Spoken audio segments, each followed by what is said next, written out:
오늘은 우리 종교개혁 500주년이 되는 날입니다. 1517년 10월 31일 마틴 루터가 비텐베르그 대학에 95개주 종교개혁 이유를 걸면서 개혁의 봉헌가 시작되었고 500년 동안 이제 지나왔습니다. 전도를 하다 보면 가톨릭 신자를 만날 때가 많습니다. 그러면 그들이 하는 말이 개신교회는 가톨릭 교회에서 나왔지 않느냐. 그래서 가톨릭은 큰 집이고 개신교회는 작은 집 아니냐라고 말을 합니다. 그런 소리 여러분도 많이 들어보셨을 거예요. 과연 그럴까? 또 그리고 개신교회는 가톨릭 교회에서 나왔지 않느냐 그렇게 말을 합니다. 원래 교회는 성경적 교회, 사도행전에 기록된 사도적 교회, 완전하고 진짜 참된 교회가 있었어요. 그런데 교회가 제도화되고 교권화되고 또 사람이 그분의 은혜를 떠나 변질이 되면서 교회가 성경적인 교회에서 완전히 많이 멀리 빗나가게 되었습니다. 그래서 은혜로 얻는 구원의 도리를 자격과 공로로 또 심지어 면죄부를 팔면서까지도 변질시킨 잘못된 중세교회가 있었고 지금도 그 교회는 변함없이 그 노선을 주장하고 있어요. 개신교회는 가톨릭 교회에서 나온 것이 아니고 성경 속에 있는 진짜 교회와 그리고 당시 중세교회에 타락한 교회 속에서 성경과 가톨릭을 비교하면서 진짜 교회로 돌아오려고 하는 영적인 몸부림, 그 속에서 개신교회가 태어났어요.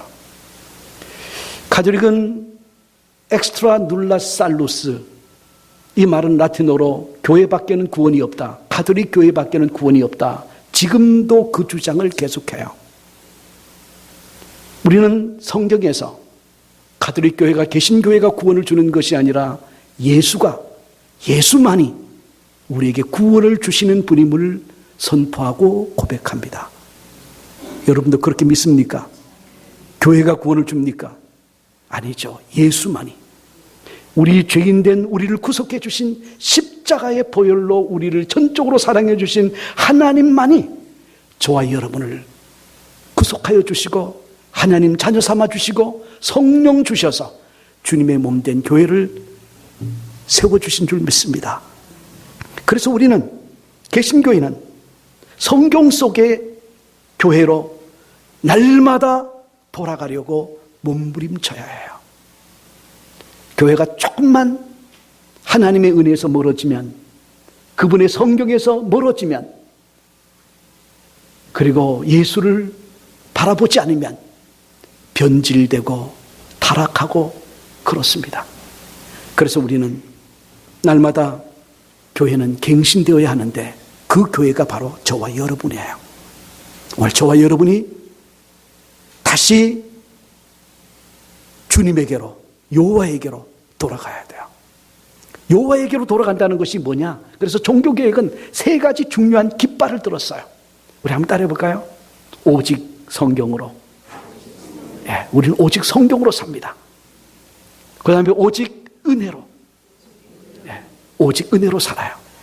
그 다음에 오직 믿음으로. 크게 한번 해봅시다. 오직 믿음으로. 우리 옆 사람과 인사할 때 우리는 오직, 이렇게 세 가지를 같이 한번 해봅니다. 오직 성경으로, 오직 은혜로, 오직 믿음으로 삽니다.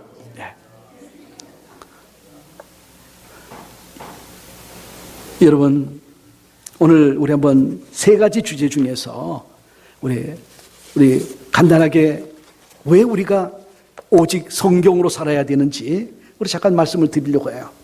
성경에서 멀어질 때 우리 개인은 타락해요. 성경으로 돌아갈 때 변화를 회복해요. 성경에서 멀어지면 자동적으로 변질되고 성경을 가까이 가면 변화가 일어나요. 어느 시대든지 교회의 타락은 하나님의 말씀에 대한 무지에서 시작되었습니다. 여러분, 어느 정부나 뭐를 가지고 있죠? 금서 목록을 가지고 있습니다. 특별히 이 책을 읽으면 안 된다고 하는 불온 문서로 규정한 책들이 있었어요. 우리 한국에서 데모를 열심히 할 때 특별히 읽으면 안 되는 책들이 많았죠. 마찬가지로 당시 중세 가톨릭 교회는 금서 목록 제1호가 있었어요. 그게 바로 성경이었습니다. 어떻게 교회가 성경을 못 읽게 하느냐? 그런데 실제로 중세 1000년 동안 성경을 읽는 사람을 화형시키고 성경을 번역하는 자는 예외 없이 화형을 시켰어요. 존 낙스가 그렇게 처형을 당했어요. 위클리프가 그렇게 화형을 당했어요. 마틴 루터가 성경을 번역하고 보름수 국회에 청문회 앞에 섰을 때 그는 이렇게 말합니다. 내 양심이 하나님의 영에 붙잡혀 있습니다. 하나님의 영이 내가 지금까지 종교개혁을 하면서 주장했던 썼던 이 모든 책에 대해서 하나님의 영이 나를 통해서 일하고 있습니다. 그래서 나는 당신들이 요구하는 대로 내가 쓴 책과 내가 고백한 신앙을 처리할 수 없습니다. 그러면서 그는 하나님을 보면서 하나님, 내가 여기 있습니다. 그렇게 고백을 하고 그는 탈출을 하게 돼요. 성경을 읽는다고 화형을 시키고 성경을 읽던 프랑스에서 리옹의 한 유명한 상인이 있었어요.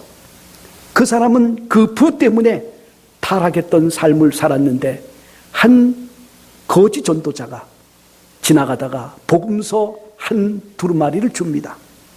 근데 성경을 읽다 보니까 지금까지 가톨릭 교회가 가르치던 잘못된 교리에서 교리를 발견하고 그는 변화를 경험하고 그때가 600년경인데 그 리옹의 상인이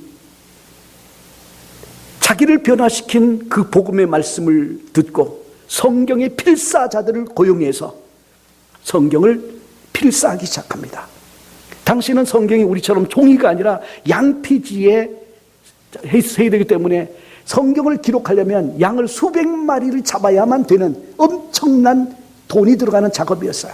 그래서 그 모든 부를 다 동원해서 성경을 필사하고 가난한 자들에게 나누어지고 그리고 그 사람들이 전도자들이 자기의 보따리짐에 성경을 가지고 돌아다니면서 성경을 읽어주고 나눠주고 하면서 불란서를 지방을 포함해서 수많은 사람이 주님께 돌아옵니다.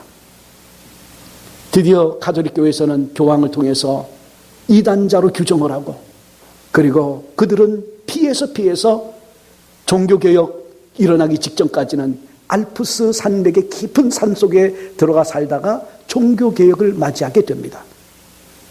수많은 개혁자들이 성경을 읽고 번역하다가 화형을 당했었습니다.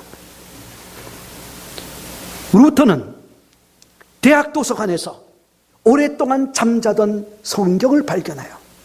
그것을 몰래 자신의 방에 숨겨가지고 돌아와서 성경을 읽으면서 놀라움을 경험합니다.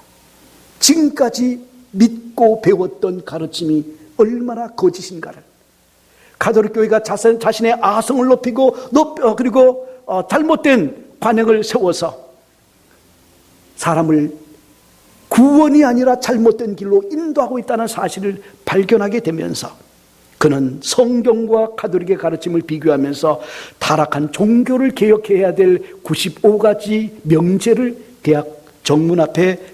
대학교의 정문 앞에 걸을 수 있었습니다. 성령이 그를 붙잡아 주었기 때문에 가능했어요. 많은 사람들이 잘못된 길을 가면서도 사망의 길을 가면서도 바른 길 간다고 착각하는 이유가 뭘까요? 첫 번째는 자기 보기에 내가 가는 이 길이 바르다고 생각하기 때문인데 성경을 읽지 않으면 내가 가는 길이 바른 길인 것처럼 보여요. 성경을 읽을 때 그 성경 속에 하나님이 제시한 구원의 길이 보이는 줄 믿습니다. 그래서 그 길을 발견한 사람들이 오늘 저와 여러분들이 여기에서 예배하지 않습니까? 사람들이 자기 길을 고집하는 두 번째 이유는 하나님의 말씀을 건성으로 듣기 때문이고 또 심각하게 읽지 않기 때문입니다. 금방 말씀을 드렸지만 개혁가들은 성경을 읽다가 번역하다가 죽임을 당했는데 우리 일제시대의 우리 믿음의 선조들은 성경 때문에, 그 성경의 믿음 때문에 자기의 생명을 초계같이 버렸는데 오늘 우리는 성경을 들고 집에 수십 권을 쌓아두고 여러 권을 쌓아두고도 성경을 읽지 않는다고 한다면 기가 막힌 일 아니겠습니까? 사람들이 사망의 길을 가는 세 번째 이유는 회개를 종용하기보다는 그들의 귀에 좋은 말을 하는 많은 종교 지도자들 때문이고 또 회개하기를 거절하는 성도들 때문에 그렇습니다. 예레미야 애가 2장 14절에 내 선지자들이 내 죄악을 드러내어서 내 사로잡힌 것을 돌이키지 못하였도다. 선지자들이, 하나님의 종들이 오늘 저와 여러분들이 죄가 아니라고 생각하는 그 죄들을 분명히 드러내고 이것이 죄입니다, 이 길을 따라가면 망합니다 라고 말을 해주어야 되는데 말을 못 해줬다는 거예요. 그 죄에서 돌이키지 못했다는 겁니다.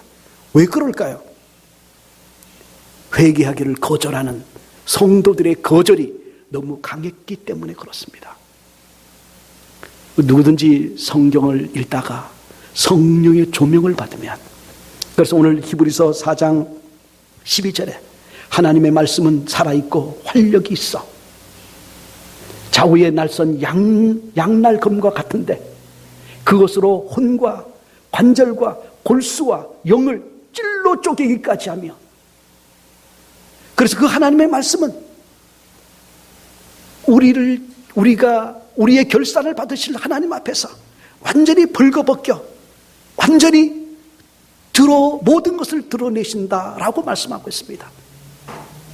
하나님의 말씀을 읽을 때 내가 읽지만 성령의 조명을 내게 밝혀주십시오라고 기도할 때 성령이 여러분의 마음을 만져주시면서 성령이 여러분들의 마음을 드러내기 시작해요.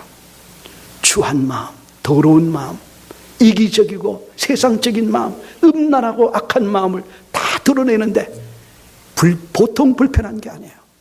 그러나 성령께서 내 심령을, 요새 국정감사를 보면 한 사람은 철저히 감추려고 하고 한쪽에서는 드러내려고 하고, 그런데 세상에서는 철저하게 감출 수도 있고 또 그리고 숨길 수도 있지만 성령의 조명을 받을 때 피하지 않고 도망가지 않고 주님, 내가 나의 실상을 보여주십시오.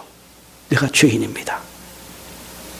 주님 앞에 항복하면 오늘 여러분들의 모든 추하고 죄된 실상을 예수 보혈로 덮으시는 하나님의 은혜가 깊이 경험되어져요.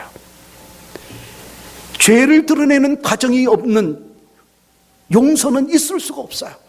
그런 용서는 존재하지 않아요. 철저하게 주님 앞에 이 과정을 통과한 사람에게 부어주시는 죄 용서의 깊은 은혜를 모든 사람이 경험할 때 그가 진정으로 세상의 소망이 되는 하나님의 사람으로 세워지는 줄 믿습니다. 성경으로 돌아가면 회복이 돼요. 개혁이 돼요. 성령님이 성경을 읽는 사람들의 마음을 조명해 주실 때 자신을 발견하게 되고 내 길의 끝은 사망이고 그리고 하나님이 우리 앞에 열어주시는 새롭고 산 길, 그 은혜의 보좌 앞으로 가는 구원의 길이 열려있는 것을 경험한 사람들, 이 사람들을 하나님이 그의 자녀로 삼아주시는 줄 믿습니다. 예레미야 4장 14절에 예루살렘아 내 마음의 악을 씻어버리라. 그리하면 구원을 얻으리라. 내 악한 생각이 내 속에 얼마나 오래 머물겠느냐. 회개는 성령의 조명하심을 따라 자기 악한 길을 떠나는 거예요. 오늘 예루살렘의 모든 성도들이 내 악한 길을 떠나라, 구원을 받으리라 그렇게 말합니다. 그런데 언제까지 그 악한 길에 머물러 있겠느냐 그렇게 말합니다. 우리 영혼의 오염은 우리의 마음을 조명해 주는 성령의 역사와 성경 앞에 우리 자신을 세울 때, 디모데전서 4장 5절에서 사도 바울이 말하는 것처럼 하나님의 말씀과 기도로만이 저와 여러분이 깨끗하게 되시는 것, 깨끗하게 되는 은혜를 입는 것 믿으시기를 주님의 이름으로 축복합니다. 우리 사랑하는 성도 여러분, 오직 성경으로라고 말할 때 인생을 지으신 하나님 아버지가 우리를 얼마나 사랑하는지, 그래서 종교개혁은 성경으로 돌아가는 것인데 그 성경이 강조하는 것은 하나님 은혜로 돌아가는 것이고 하나님 아버지께로 돌아가는 거예요. 여호와께 돌아가야 해요. 오늘 이 자리에 와 있다는 것 자체가 저와 여러분이 여호와께 돌아온 증표임을 주님의 이름으로 축복합니다. 그런데 여기에서 머물지 않고 말씀 앞에 여러분 자신을 날마다 세워서 날마다 성경으로 산다고 하는 사실을 붙들어야 돼요. 두 번째는 하나님의 은혜를 다시 회복해야 됩니다. 성경 66권을 한 단어로 압축하라고 한다면 여러분 어떤 단어로 압축하고 싶습니까? 사랑, 은혜, 복음, 여러 말로 압축할 수 있어요. 성경으로 돌아간다는 것, 하나님 아버지의 마음을 가장 완벽하게 드러내는 말이 있다고 한다면 은혜요 복음인 줄 믿습니다. 그래서 성경으로 돌아간다는 것은 은혜로 돌아간다는 거예요. 히브리서 4장 15절 16절 한번 같이 볼까요? 우리에게 있는 대제사장은 우리의 연약함을 동정하지 못하실 이가 아니요 모든 일에 우리와 똑같이 시험을 받으신 이로되 죄는 없으시니라. 그러므로 우리는 긍휼하심을 받고 때를 따라 돕는 은혜를 얻기 위하여 은혜의 보좌 앞에 담대히 나갈 것이니라. 오늘 15절에 보면 율법은 연약함을 동정하지 않아요. 율법은 시험을 통과하지 않으면 우리가 말하는 말로 국물도 없다, 은혜도 없어요. 그런데 하나님은 그분의 아들을 우리에게 보내주셔서 우리가 받는 모든 시험을 통과하셨어요. 십자가까지 지셨어요. 그분이 자기를 찾는 자들에게 이유와 조건 없이 받아주시고 동정해 주시고 죄를 용납해 주시고 때를 따라 돕는 은혜를 베풀어 주시는 분이심을 믿으시기를 주님의 이름으로 축복합니다. 오늘 그 은혜 때문에 우리는 이 보좌 앞에 앉은 거예요. 종교개혁의 두 번째 깃발은 오직 은혜인데, 지난 주일 히스기야 왕이 낙심과 절망의 벽 앞에 섰다고 말씀을 드렸습니다.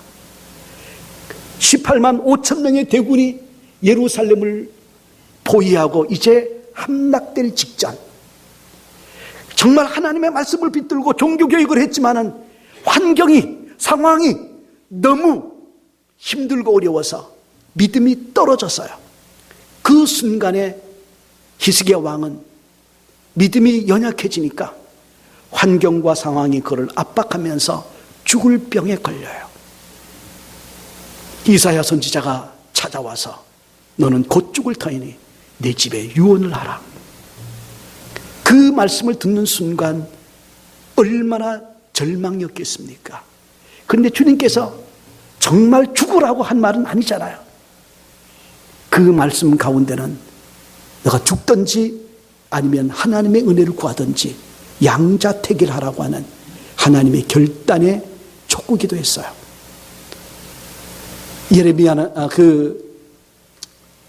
히스기야 왕은 벽 앞에 섰습니다. 벽을 바라보고 서서, 그 벽은 어떤 벽이냐? 아수르 대군이 예루살렘을 함락하기 직전에 이제 위기의 벽이고, 죽을 병이 그의 벽이었습니다. 그러나 사랑하는 성도 여러분, 하나님은 여러분을 벽 앞에 그대로 세워두고 멸망하도록 하지 않는 분이심을 믿으시기를 주님의 이름으로 축복해요. 그분은 여러분의 담을 허시는 분이에요. 여러분의 벽을 무너뜨리시는 분이에요. 하나님과 여러분 사이에 은혜를 가로막는 모든 담을 허시는 그분이세요. 예수의 보혈로 저와 여러분, 하나님과 여러분 사이에 있는 모든 담을 허시고 벽을 허시고 그리고 하나님의 은혜를 다시 바라보도록 하시는 분이 하나님이세요. 히스기야가 그 벽 앞에서 위에 계신 하나님을 바라봤습니다. 키가 작은 삭개오가 사람의 벽 앞에, 사람이 다 벽으로 보였어요. 키가 너무 작다 보니까. 예수님을 아무리 발을 띄고 높이 띄워도 주님을 볼 수가 없었어요. 성경은 간절히 주님을 찾는 자를 만나 주신다고 말하지 않습니까? 그 순간에 성령께서 삭개오의 심령 속에 방법을 알려주셨어요. 그는 돌무화과 나무 위로, 예수님이 오시는 방향으로, 가시는 방향으로 돌무화과 나무 위에 올라갑니다. 그곳에서 주님의 얼굴을 볼 수 있었고, 주님과 눈이 마주쳤을 때 주님께서 삭개오야, 내가 오늘 내 집에 유하여야겠다. 그리고 삭개오를 만나서 은혜를 베푸신 하나님이 이 사람도 온 아브라함의 후손이다, 아브라함의 자손이라고 말씀하지 않습니까? 사면초가라는 말이 있어요. 동서남북의 모든 면이 막혀서 죽을 수밖에 없는 상황. 그런데 오직 한 곳이 열려 있죠. 어디가 열려 있습니까? 위에 계신 하나님을 바라보는 영문의 창문, 하늘을 향한 그 창문만이 열려 있어요. 그래서 히스기야는 그 벽 앞에서 주님을 바라봤을 때 하나님의 은혜가 임했습니다. 이사야가 유언을 하라고 말하고는 돌아가는데 하나님이 다시 그를 불러 세워서 히스기야 왕 앞에 보냅니다. 히스기야 왕에게 하나님이 어떻게 그의 벽을, 그의 담을 무너뜨리실지를 말씀합니다. 18만 5천 명의 대군이 하루아침에 죽게 되고, 그 사네립 왕은 제갈에 낚시바늘에 코가 끼이듯 자기의 조국에 끌려가서 그 아수르가 망합니다. 죽을 병이 고침을 받고 해가 15도가 돌아가면서 하나님이 그를 회복시켜 주세요. 중풍병자와 4명의 친구들이 중풍병 걸린 사랑하는 친구를 붙잡고 주님 앞에 와요. 그런데 사람의 벽이 쳐져서 이 친구를, 병으로 죽어가는 이 친구를 주님 앞에 데려갈 방법이 없어요. 그래서 그들이 선택한 것은 위로 주님을 바라봤습니다. 지붕에 올라가서 지붕을 뜯고 침상채 주님 앞에 그 병자를 내려뜨렸어요. 주님께서 그 사람을 보시고 내 죄가 사하여졌다. 치유와 회복을 누구 때문에? 내 형제들의, 내 친구들 때문에 그를 회복시켜 주시는 하나님의 은혜가 경험됩니다. 여러분들에게 어떤 벽이, 어떤 담이 여러분을 둘러싸고 있습니까?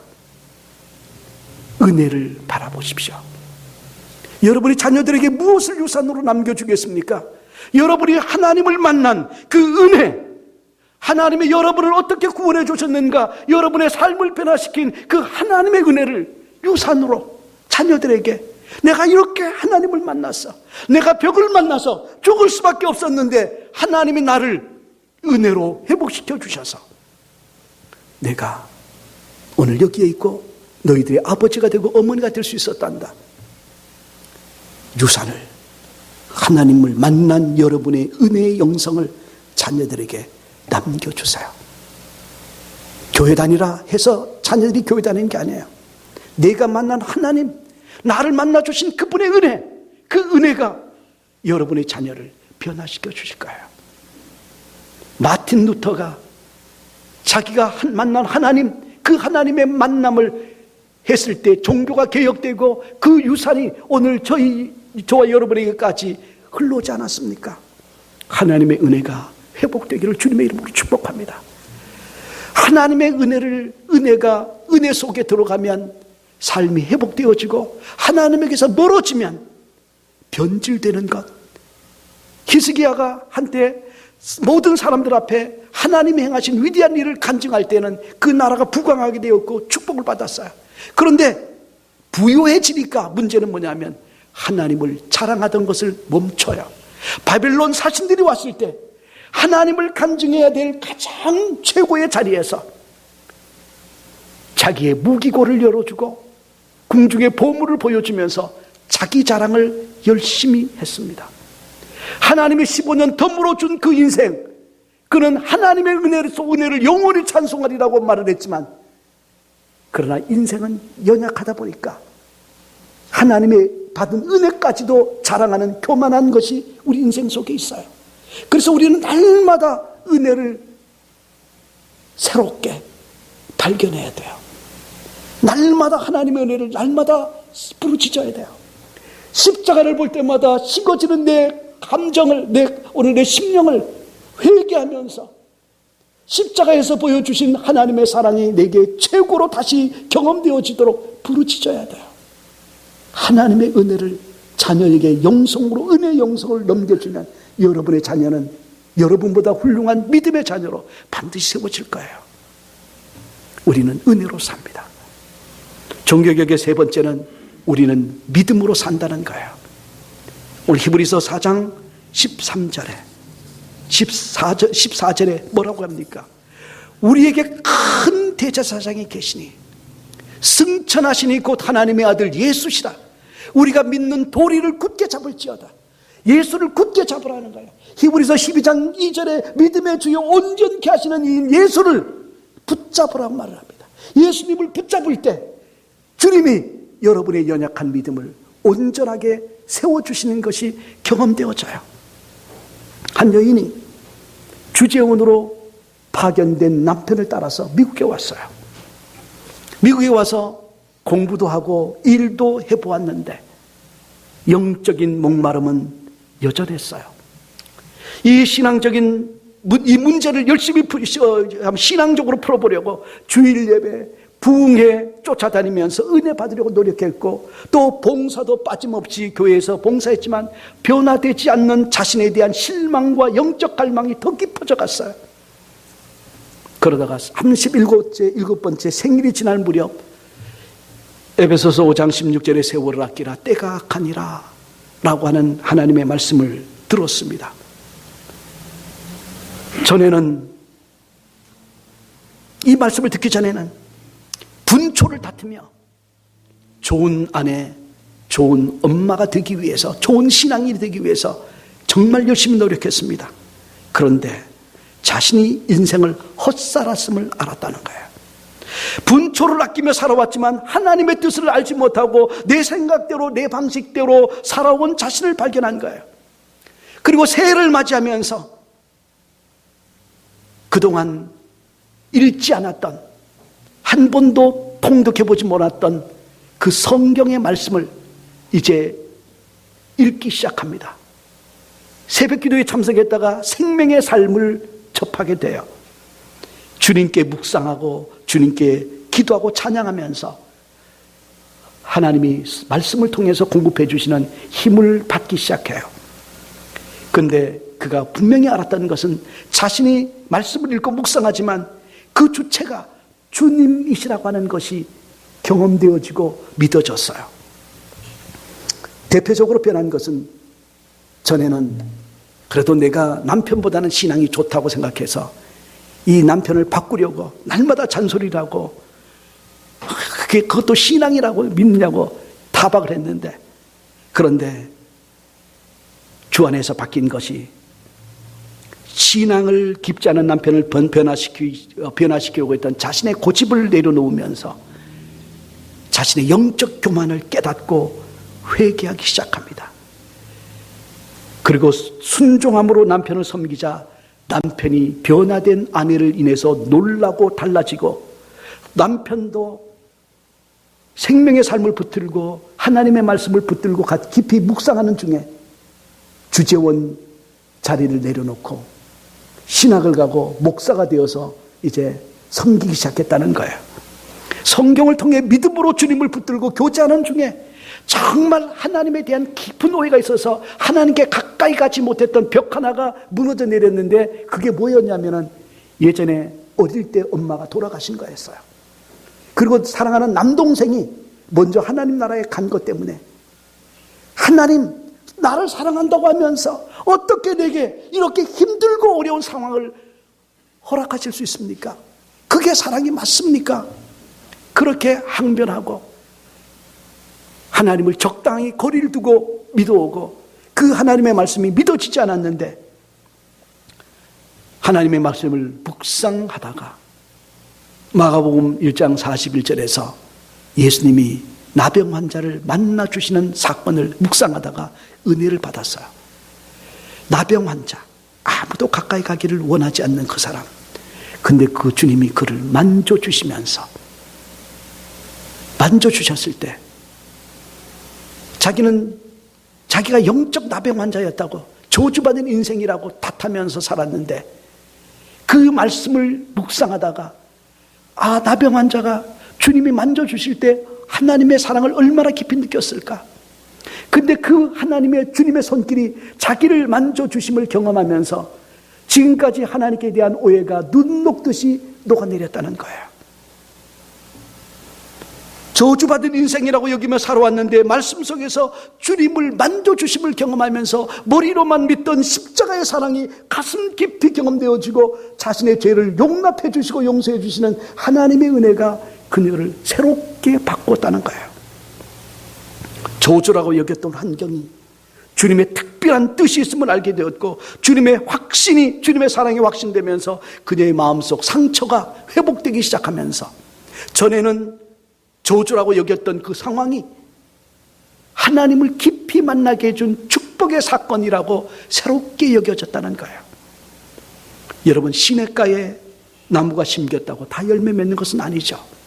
뿌리를 깊이 내려서 그 시냇물을 빨아들일 때 나무가 열매를 맺듯이, 교회를 다닌다고 해서, 성경을 읽는다고 해서 그 생명이 여러분에게 공급되는 것이 아니라 주님의 말씀을 향하여 믿음으로 뿌리를 깊이 내린 그 사람에게 예수의 생명이 그를 변화시키고 열매 맺게 하는 줄 믿습니다. 사랑하는 성도 여러분, 말씀과 기도로 주님을 붙드는 자, 그가 열매를 맺어요. 마틴 루터가 종교개혁을 하면서 보름수 국회 황제와 또 교황의 특사 앞에서 내 양심은 하나님께 사로잡혀 있습니다. 하나님의 영에 붙들려 있습니다. 나는 이 하나님의 말씀과 내 양심을 저버릴 수가 없습니다. 주여 나를 붙드소서. 주님을 붙들었기 때문에 개신교회가 변질되고 타락한 교회를 벗어나서 참 교회를 향한 거룩한 믿음의 여정을 계속해서 오늘까지 오게 됐던 거죠. 사랑하는 성도 여러분, 오늘 우리가 기억할 것은 오직 은혜로 사는 거예요.